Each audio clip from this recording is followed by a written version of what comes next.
राधे राधे दोस्तों, श्री बांके बिहारी की कृपा आप पर और आपके समस्त परिवार पर सदा बनी रहे। मोक्षदा एकादशी का व्रत करने से जातक को पापों से मुक्ति और मृत्यु के बाद मोक्ष प्राप्त होता है। पौराणिक कथाओं के अनुसार इस दिन भगवान श्री कृष्ण ने अर्जुन को गीता का उपदेश दिया था, इसलिए इसे गीता जयंती के रूप में भी मनाते हैं।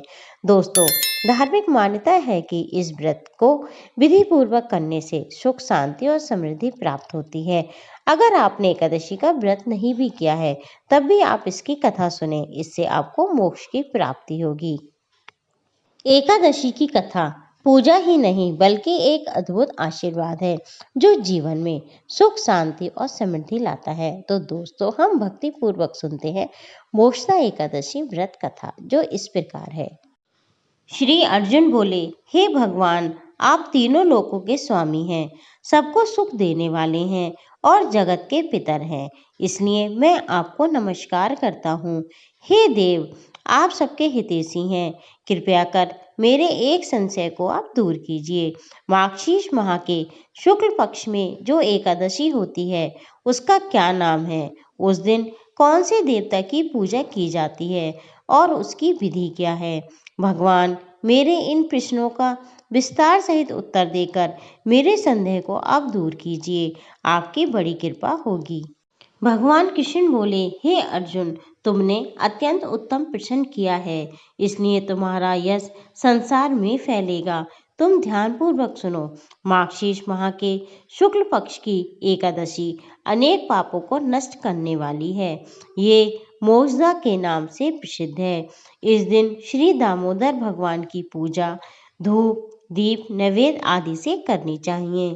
हे अर्जुन, अब मैं एक पुराण की कथा कहता हूँ। इस एकादशी के व्रत के पुण्य के प्रभाव से नरक में गए माता पिता, पुत्र आदि को स्वर्ग की प्राप्ति होती है। इसकी कथा इस प्रकार है, तुम ध्यान पूर्वक सुनो। प्राचीन गोकुल नगर में वैखानस नाम का एक राजा राज करता था। उसके राज में चारों वेदों के ज्ञाता ब्राह्मण रहते थे। रात्रि को एक दिन स्वप्न में राजा ने अपने पिता को नरक में पड़ा हुआ देखा।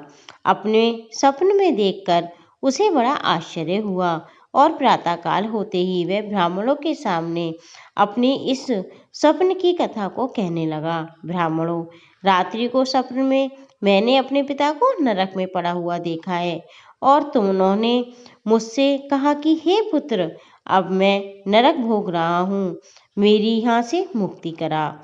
जब से मैंने उनके ये वचन सुने हैं, तब से मुझे चैन नहीं है। मुझे अब राज, सुख, ऐश्वर्य, हाथी, घोड़े, धन, स्त्री, पुत्र आदि कुछ भी सुख प्रतीत नहीं हो रहे हैं। मैं क्या करूं, कहाँ जाऊं? इस दुख के कारण मेरा शरीर तप रहा है। आप लोग मुझे किसी प्रकार का तप, दान, व्रत आदि बताएं, जिससे मेरे पिता को मुक्ति प्राप्त हो। राजा के ऐसे वचनों को सुनकर ब्राह्मण बोले, हे राजन, यहाँ से करीब ही वर्तमान, भूत, भविष्य के ज्ञाता एक पर्वत नाम के मुनि हैं। आप ये सब बातें उनसे जानकर पूछ लीजिए, वे आपको इसकी विधि बता देंगे।